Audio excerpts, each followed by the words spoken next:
हजरत आदम अलैहिस्सलाम ने हम बिस्तरी करना कैसे सीखा। बिस्मिल्लाहिर्रहमानिर्रहीम। अस्सलामु अलैकुम। प्यारे दोस्तों, सोचिए दुनिया की इब्तदा में जब हजरत आदम अलैहिस्सलाम और हजरत हव्वा अलैहिस्सलाम को जमीन पर उतारा गया तो इंसान की नस्ल कैसे आगे बढ़ी। क्या आप जानते हैं कि अज़दवाजी ताल्लुकात का पहला तरीका कैसे मुतारिफ हुआ और बीबी हव्वा अलैहिस्सलाम कितनी बार हामिला हुई। बल्कि सबसे चौंका देने वाला सवाल ये है कि हजरत आदम अलैहिस्सलाम के बेटे ने अपनी बहन से शादी की और क्या यही अमल इंसान की नस्ल की बुनियाद बना।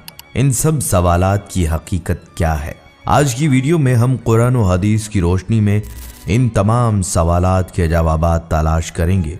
बल्कि इस वीडियो में आप ये भी जानेंगे कि औरतों को हैज और बच्चा पैदा करने की सजा क्यों मिली। तो हमारे साथ जुड़े रहिए, क्योंकि ये वीडियो ना सिर्फ आपके इल्म में इजाफा करेगी बल्कि आपको हैरत और ईमान की एक नई दुनिया में ले जाएगी।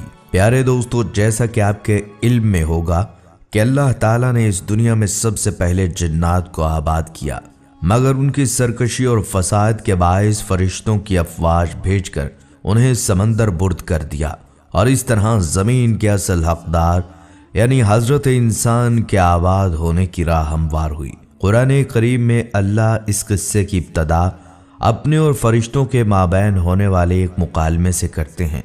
जब अल्लाह ऐलान करते हैं, मैं ज़मीन में अपना खलीफा यानी नायब बनाने वाला हूँ, फरिश्ते जवाब में फरमाते हैं, क्या तू ज़मीन में ऐसा नायब बनाना चाहता है जो फसाद फैलाए और खून बहाए। हालांकि हम तेरी हम्द के साथ तस्बीह और तेरी पाकी बयान करते हैं। जवाब में अल्लाह ताला ने फरमाया, मैं जो कुछ जानता हूँ वो तुम नहीं जानते। फिर खनखनाती मट्टी से एक पुतला बनाया जाता है और फरिश्तों को इस बात का भी हुक्म दिया जाता है, जब मैं इसे मुकम्मल कर लूँ और सवार लूँ और इसमें रूह फूंक दूँ तो तुम इसके सामने सजदा रेज़ हो जाना। हज़रत अब्दुल्ला इब्न अब्बास से मरवी है कि जब अल्लाह ने हज़रत आदम अलैहिस्सलाम को बनाने का फैसला किया तो फरिश्तों को हुक्म हुआ कि ज़मीन से मट्टी लाओ। पहले हज़रत जिब्राईल अलैहिस्सलाम फिर हज़रत मीकाईल अलैहिस्सलाम गए, मगर ज़मीन उनसे कहती है, मैं अल्लाह की पनाह में आती हूँ कि तू मुझ में से कुछ कम करे या मुझे नुकसान पहुँचाए। दोनों आकर अल्लाह पाक को बताते हैं। आखिर में हज़रत इज़राईल अलैहिस्सलाम जाते हैं और ज़मीन की उसी बात का जवाब कुछ यूँ देते हैं कि मैं भी अल्लाह की पनाह मांगता हूँ कि उसके दिए हुए हुक्म की बजावरी ना करूँ। फिर मुख्तलिफ रंगों की मट्टी लाकर हाजिर करते हैं। इस मुख्तलिफ रंग की मट्टी से इंसान की तख्लीक दरअसल ज़ात पात और रंगो कौम के बनाए हुए असूलों की सख्त नफ़ी करती है और इस बात की गवाही देती है कि अल्लाह के नज़दीक तुम में से बेहतरीन तकवा वाले हैं, ना कि अजमी या अरबी। रवायात में आता है वो पुतला काफ़ी अरसे तक बेजान पड़ा रहा।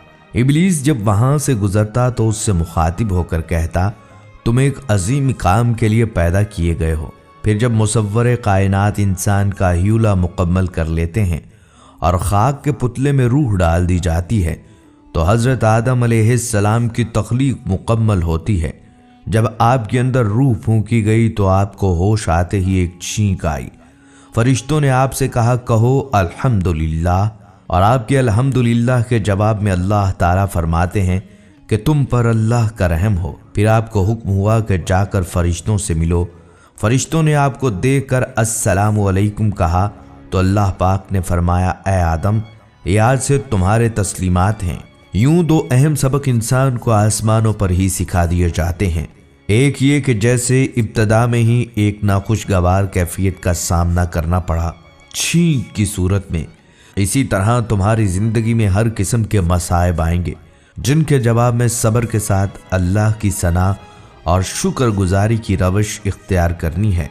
इसी तरह ये भी सिखाया गया कि बाकी नौ के साथ कैसे ताल्लुक़ रखना है। ये शुरू में ही बता दिया गया कि ए बनी आदम, तुम अमनो सलामती फैलाने के लिए भेजे गए हो, इसलिए तुम्हारे इब्तदाई कलाम हमेशा सलाम पर मबनी होने चाहिए। इसके बाद अल्लाह ताला ने हज़रत आदम अलैहिस्सलाम को अशिया के नाम सिखाए और फरिश्तों के सामने उन्हें हाजिर करके फरिश्तों से उनका नाम पूछा।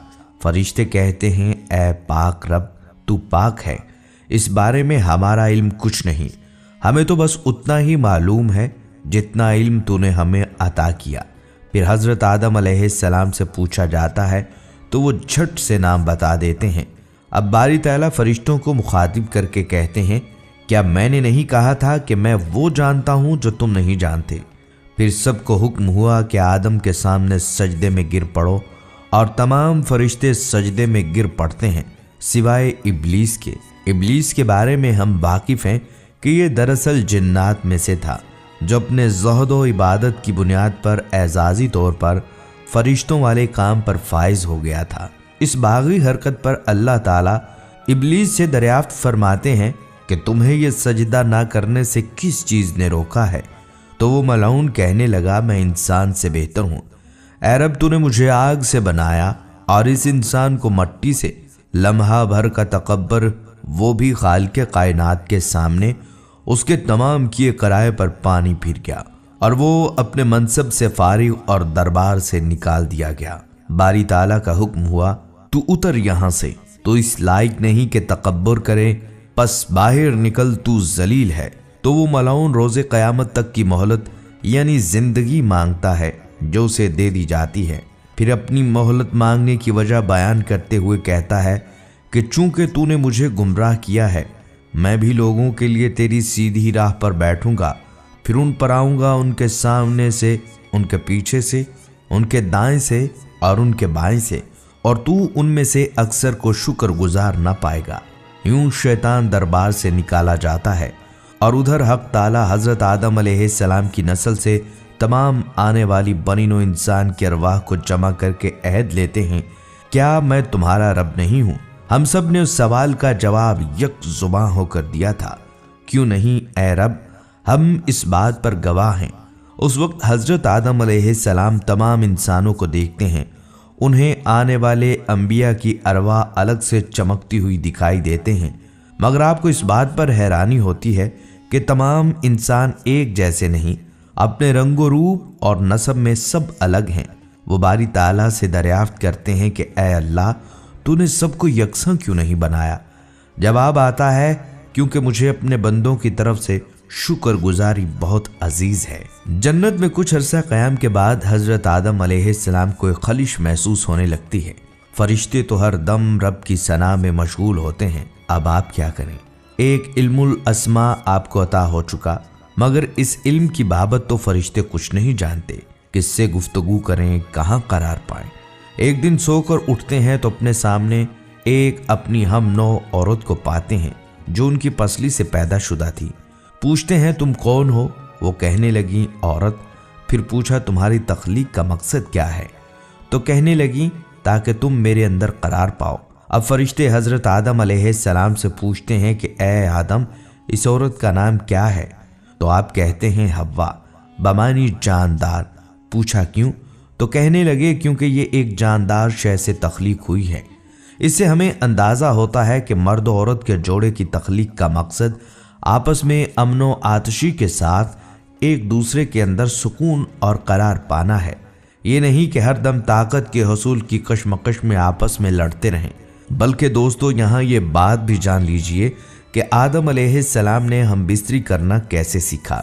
इस हवाले से हज़रत इब्राहीम नक़फ़ी रहमतुल्लाह अलैह रवायत करते हैं कि जब अल्लाह पाक ने हज़रत आदम अलैहिस्सलाम को पैदा फरमाया तो अल्लाह ताला ने एक फ़रिश्ते को हज़रत आदम अलैहिस्सलाम के पास भेजा और उन्हें जमा यानी हम बिस्तरी करने का हुक्म दिया। चुनाचा आदम अलैहिस्सलाम ने हव्वा अलैहिस्सलाम के साथ कुर्बत की। उसके बाद हज़रत हव्वा अलैहिस्सलाम ने कहा, ऐ आदम अलैहिस्सलाम, ये तो बहुत अच्छा अमल है। लेकिन प्यारे दोस्तों, इस रवायत की सेहत के बारे में हमें कोई इत्तला नहीं मिली कि ये दुरुस्त है या नहीं। बाज़ दीगर रवायात में इस वाक़े को कुछ इस तरह से बयान किया गया है कि जब अल्लाह ताला ने आदम अलैहिस्सलाम और हज़रत हव्वा अलैहिस्सलाम को शजरे ममनुआ का फल खाने की वजह से ज़मीन पर उतारा तो वो एक अरसे से काफ़ी अरसा तक जुदा रहे। हज़रत आदम अलैहिस्सलाम की मोहब्बत और अपनी इज्तिहादी ख़ता पर बहुत ज़्यादा नादम रहते और रोते थे। उनके रोने की शिद्दत की वजह से एक दिन हज़रत जिब्राईल अलैहिस्सलाम ने अल्लाह पाक की बारगाह में उनकी सिफारिश की। अल्लाह ताला ने आदम अलैहिस्सलाम के दिल में तौबा का तरीका डाला। चुनाचा आदम अलैहिस्सलाम ने अल्लाह की बारगाह में तौबा की और अल्लाह की बारगाह में निहायत आजिज़ी और नदामत के साथ ये दुआ की जो कुरान करीम में यूं बयान हुई है, ऐ अल्लाह, ऐ हमारे रब, हमने अपनी जानों पर जुल्म किया और अगर तू हमें माफ़ नहीं करेगा और हम पर रहम नहीं फरमाएगा तो हम यकीनन नुकसान उठाने वालों में से हो जाएंगे। दोस्तों, अल्लाह ताला ने उनकी तौबा को कबूल फरमा लिया।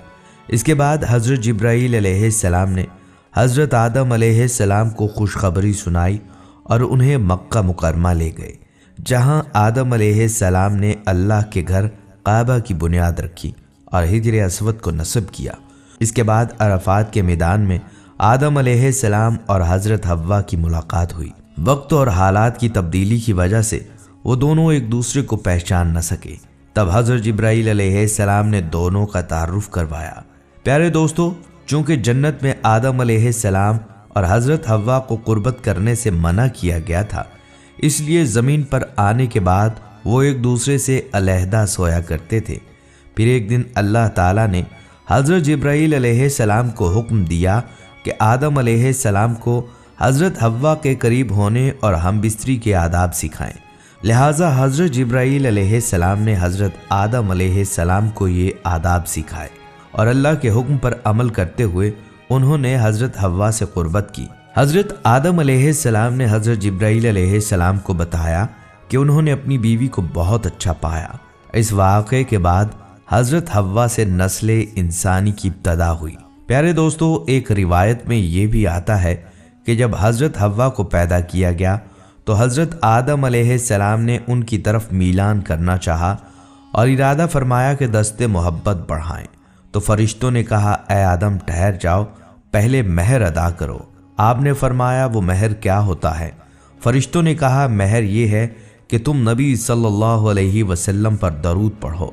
एक रवायत में है कि 3 दफ़ा और एक मरतबा में 70 मरतबा दरूद पढ़ने का हुक्म दिया गया। यानी इस मसला में इत्तफाक है कि आदम अलैहिस्सलाम का महर यही था कि वो नबी सल्लल्लाहु अलैहि वसल्लम पर दरूद पाक पढ़ें। आपने दरूद पढ़ा और फरिश्तों की गवाही से निकाह हुआ। इससे ये भी पता चलता है कि बेशक नबी सल्लल्लाहु अलैहि वसल्लम हर मौजूद चीज़ के लिए वसीला हैं, यहाँ तक कि आप अपने बाप आदम अलैहिस्सलाम का भी वसीला हैं। दोस्तों, यहाँ मज़ीद ये रवायत भी जान लीजिए कि आदम अलैहिस्सलाम 100 साल या 60 साल जन्नत में रहे। इस अरसे में दोनों पर जन्नत के किसी भी हिस्से में जाने पर कोई पाबंदी न थी सिवाय शजरे ममनुआ के। शैतान अब इन दोनों का खुला दुश्मन था और वो अपनी सज़ा का बदला लेने के लिए बेकरार था। उसकी शदीद ख्वाहिश थी कि अल्लाह के हुक्म की खिलाफ वर्जी करें। फिर शैतान ने उन दोनों के दिलों में वसवसा डाला ताकि उनकी शर्मगाहें जो एक दूसरे से पोशीदा थी बेपर्दा हो जाएं।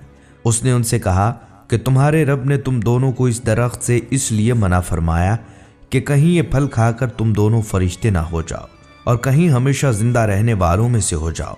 शैतान की इन बातों ने हज़रत हव्वा को सोचने पर मजबूर कर दिया और फिर शैतान की मुसलसल और तवातुर के साथ साजिशें रंग लाईं और उसने हज़रत हव्वा अलैहिस्सलाम को ये फल खाने पर राज़ी कर लिया। एक दिन हज़रत हव्वा अलैहिस्सलाम ने आदम अलैहिस्सलाम से कहा कि हम इस शजरे ममनू का ज़रा सा हिस्सा तो खाकर देखें, आखिर वो राज क्या है जो अल्लाह ने इसे खाने से मना फरमाया। शुरू में तो आदम अलैहिस्सलाम इस पर कतई तैयार न थे, लेकिन फिर हज़रत हव्वा के मुसलसल इसरार पर वो भी राज़ी हो गए और उन्होंने फल को पूरी तरह चखा भी ना था कि उनकी सतरगाहें एक दूसरे पर आया हो गईं। इस पर दोनों बदहवासी और परेशानी में जन्नत के दरख्तों के पत्तों को तोड़ तोड़ कर अपना बदन छुपाने लगे। अल्लाह ने दोनों को पुकार कर फरमाया, क्या मैंने तुमको मना नहीं किया था कि इस दरख्त का फल न खाना और शैतान के वरगलाने में न आना? ये तुम्हारा खुला दुश्मन है। दोनों ने जब अल्लाह की पुकार सुनी तो मारे खौफ इलाही के कांप उठे। नहायत लाचारी और आजिज़ी से अपनी खता पर नादम और शर्मिंदा होते हुए बारगाहे खुदाबंदी में अर्ज किया, ऐ हमारे रब, हम दोनों से बहुत बड़ी गलती हो गई।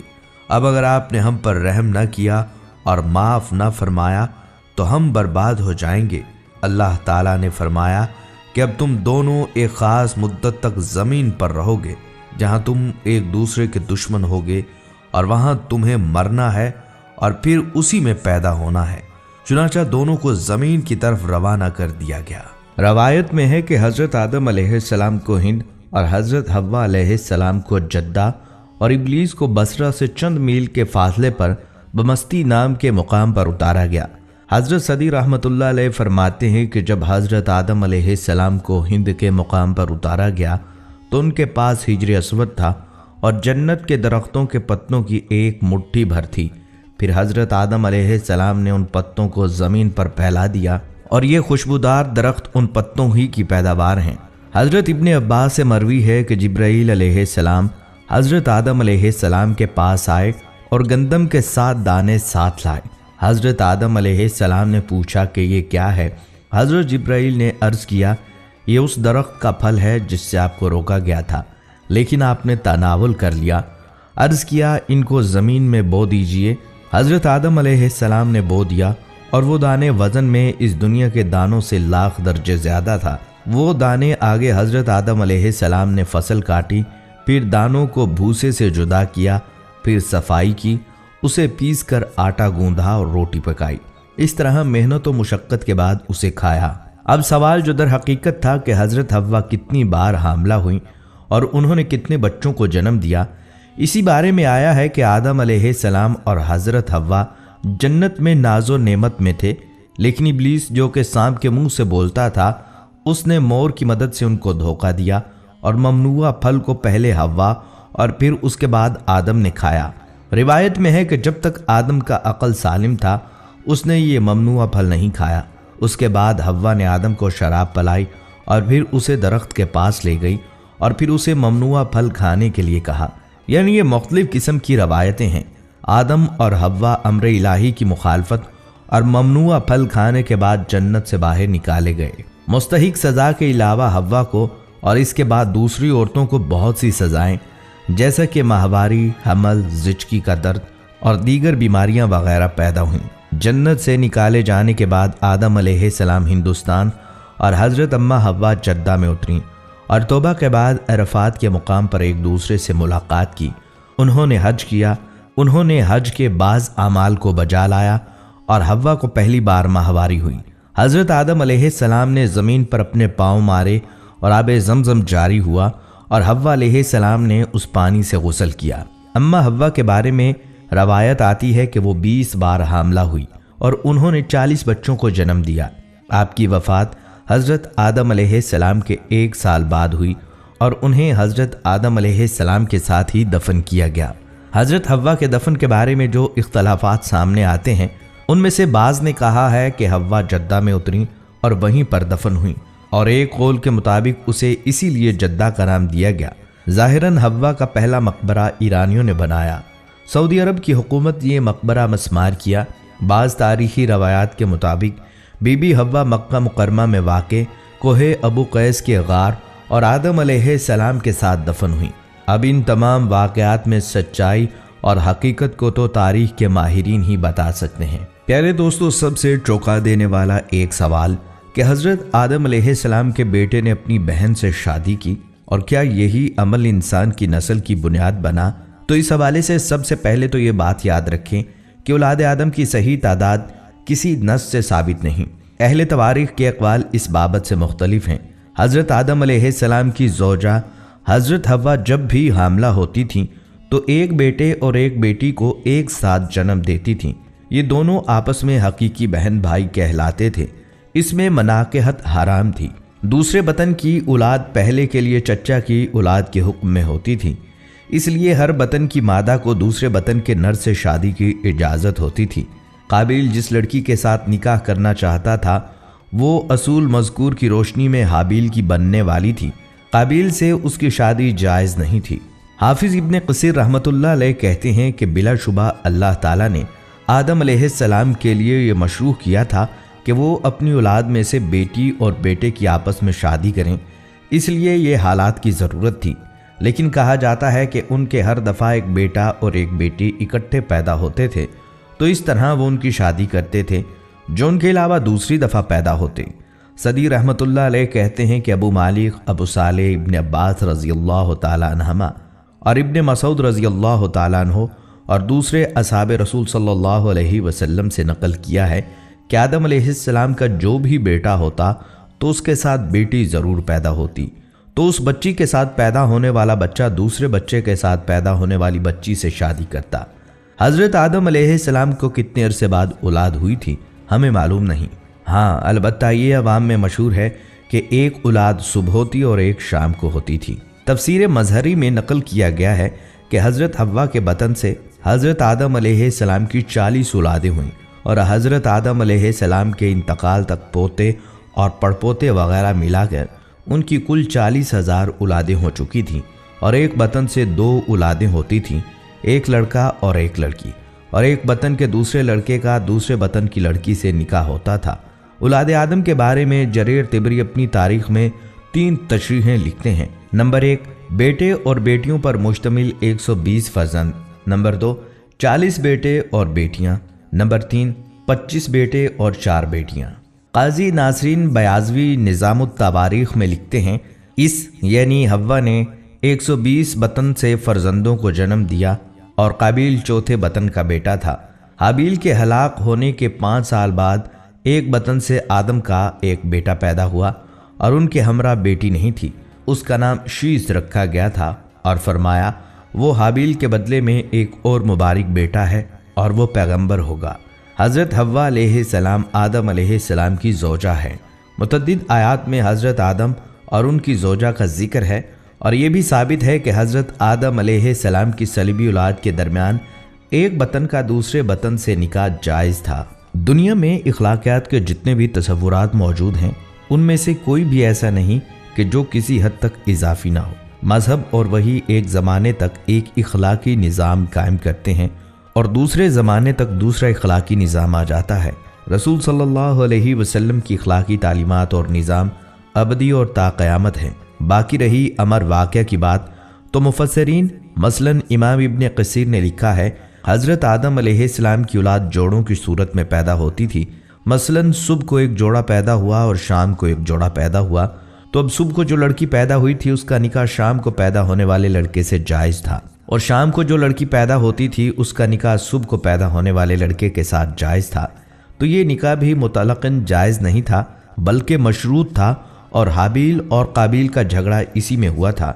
ये वाक़या तब हुआ जब काबिल पैदा हुआ तो उसकी बहन भी साथ पैदा हुई जिसका नाम अक़लीमा था और उसके बाद हाबिल पैदा हुआ जिसके साथ भी एक बहन पैदा हुई।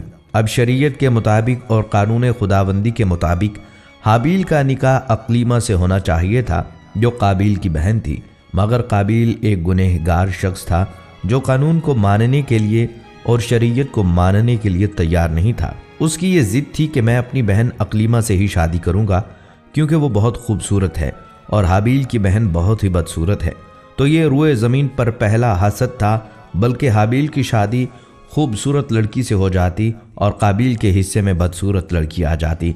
तो ये बेचारा हसद में जलने लगा और कहने लगा, मैं अपनी ही सगी बहन से शादी करना चाहूँगा चाहे जो भी हो जाए।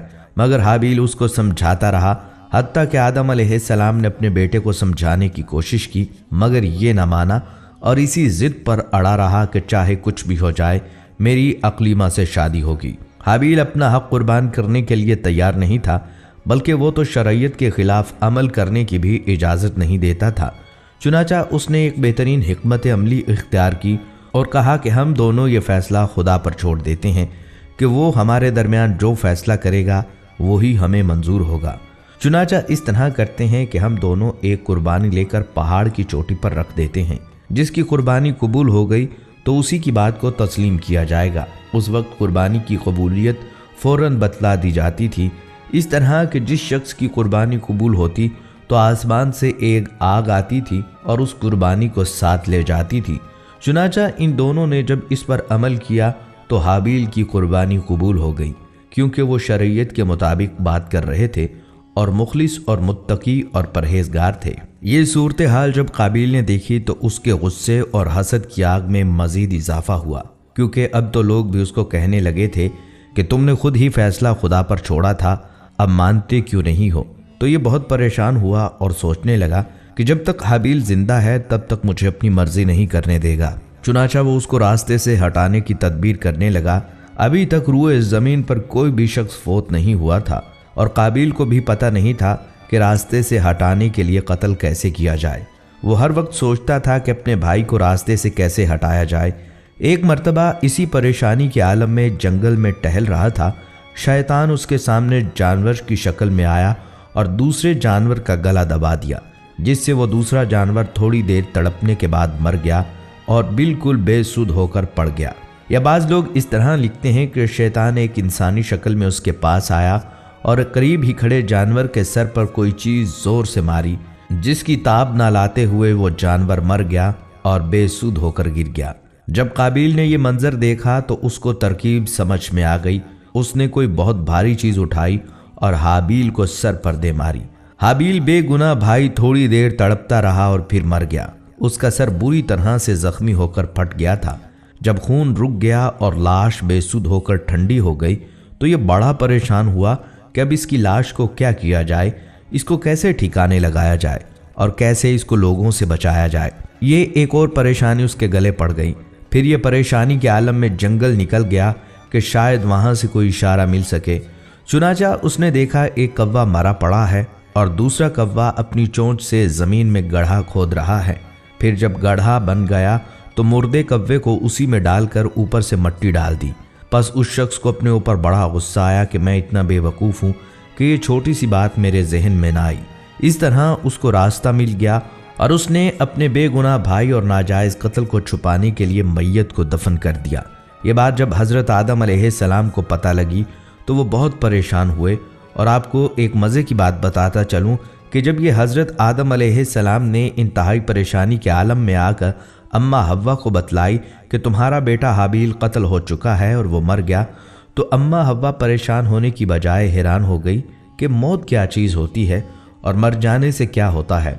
तो हज़रत आदम अलैहिस्सलाम को जो वही के ज़रिए पहले ही बतला दिया गया था, उन्होंने वही बात अम्मा हव्वा को समझा दी कि अब वो ना खाएगा, ना पिएगा और ना ही कोई हरकत करेगा, बल्कि उसकी लाश क़यामत तक पड़ी रहेगी और उसको दफन कर दिया जाएगा। अब तो अम्मा हव्वा को परेशानी और बेयकीनी होने लगी कि ऐसा कैसे हो सकता है कि मैं कभी भी अपने बेटे को ना देखूं और क़यामत तक वो इसी तरह पड़ा रहेगा। उनको इस बात पर भी यकीन नहीं आ रहा था कि मेरा बेटा कैसे बेसुध होकर लाश बन गया। चुनाचा उनको यकीन दिलाने के लिए हज़रत आदम अलैहिस्सलाम अम्मा हव्वा को लेकर हाबील की कब्र पर आए और कब्र को खोल कर दिखाया। उसमें हाबील की लाश थी जिसका सर बुरी तरह फट चुका था और खून भी लगा हुआ था। अम्मा हव्वा बेहोश हो गईं और उन्होंने रोना शुरू कर दिया, मगर हज़रत आदम अलैहिस्सलाम ने उनको तसल्ली दिलाई और कहा, यही इस दुनिया का उसूल है। यहाँ पर भाई भाई के दुश्मन होंगे और हमारी औलाद में से ही कुछ लोग दुश्मनियाँ पालेंगे और एक दूसरे का कत्ल करेंगे। नाउज़ुबिल्लाह। दोस्तों, ये इस कायनात का पहला कत्ल और पहले कत्ल की वजह हसद थी। इसलिए उलमाए कराम ने लिखा है कि रहती दुनिया तक जब भी कोई शख्स किसी दूसरे शख्स को हसद की वजह से कत्ल करेगा तो उसका गुनाह काबिल के खाते में लिखा जाएगा और उसके गुनाह का कुछ हिस्सा उसको भी मिलेगा, क्योंकि उसने ये गुनाह पहली मर्तबा इस दुनिया में किया था। दोस्तों, रवायात में लिखा है कि हज़रत आदम अलैहिस्सलाम ने काबिल को कहा, तुमने बहुत बड़ा गुनाह किया है, इसका खौफ तुम पर तारी रहेगा और तुम हमेशा डरते रहोगे। चुनाचा वो इतना कमज़ोर दिल और खौफज़दा हो गया था कि लोगों से मिलने से भी डरता था और दूर दराज किसी पहाड़ी इलाके में जाकर रहता था। हर वक्त परेशानी के आलम में बैठा रहता था। फिर दोबारा शैतान इंसानी शक्ल में उसके पास आया और कहने लगा, क्या तुम्हें मालूम है कि तुम्हारे भाई हाबील की कुर्बानी कैसे कबूल हुई थी और उसको आग क्यों ले गई थी? ये बिल्कुल अनजान बनकर कहने लगा, मुझे तो कुछ इल्म नहीं। शैतान ने उसको बहकाया और सबक सिखाया कि तुम्हारा भाई आग की परस्तिश करता था। नाउज़ुबिल्लाह। उसी आग की इबादत करने की वजह से आग ने उसकी कुर्बानी को कबूल किया और तुम पीछे रह गए। अगर तुम भी उसी तरह मकबूल होना चाहते हो तो आग की इबादत शुरू कर दो। ये परेशान और होश का मारा हुआ शख्स उसी बात पर लग गया और आग की इबादत का तरीका शैतान से सीख लिया। लोग इसको देखते और पूछते, ये उनका गुरु बन जाता और उनको आग की इबादत का तरीका सिखाया करता। हत्ता कि रुए ज़मीन पर आग की पूजा करने का गुनाह भी काबिल के सर पर जाता है। जितने भी आग के पुजारी हैं उनके गुनाह का कुछ हिस्सा काबिल के खाते में लिखा जाएगा। दोस्तों, काबिल का अंजाम भी बाद में कुछ अच्छा नहीं हुआ, बल्कि दो बंदे जो शिकार करने के लिए जंगल में आए हुए थे उनमें से एक छोटा लड़का जो कम उम्र था मगर शिकार में माहिर था, उसको दरख्त के पत्तों के पीछे कोई जानवर महसूस हुआ जो बहुत बड़ा था और हरकत कर रहा था, मगर उसको ये ना पता चल सका कि वो कौन सा जानवर है।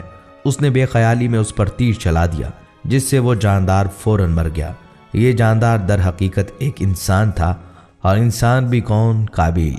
इस तरह काबिल जिसने अपने भाई हाबिल को जुल्मन कत्ल किया था, उसका अंजाम भी कत्ल ही हुआ और वो मुर्दार बन गया। तो दोस्तों, ये दोनों गुनाह हसद करना और कत्ल करना बहुत ख़तरनाक हैं। इनसे इंसान की ज़िंदगी तबाह हो जाती है, फिर कभी भी उसको सुकून हासिल नहीं होता। अल्लाह ताला हम सब की हिफाजत फरमाए और हसद की आग में जलने से बचाए। दोस्तों, इस वीडियो के आखिर में ये भी जान लीजिए कि हज़रत आदम अलैहिस्सलाम का आखिरी वक्त आया तो आपको जन्नती मेवे खाने की ख्वाहिश हुई। अपने फ़र्जंदों से कहा कि काबा मुअज़्ज़मा में जाओ और वहाँ दुआ करो कि अल्लाह मेरी ये तमन्ना पूरी करे। आदम अलैहिस्सलाम के फ़र्जंद ये हुक्म पाकर वहाँ पहुँचे। उन्हें जिब्राईल और दूसरे फरिश्ते मिले जिनसे उन्होंने आदम अलैहिस्सलाम की फरमाइश का जिक्र किया। फरिश्तों ने कहा, हमारे साथ आओ, हम जन्नत के मेवे अपने साथ लाए हैं। चुनांचे ये आदम अलैहिस्सलाम के पास पहुँचे।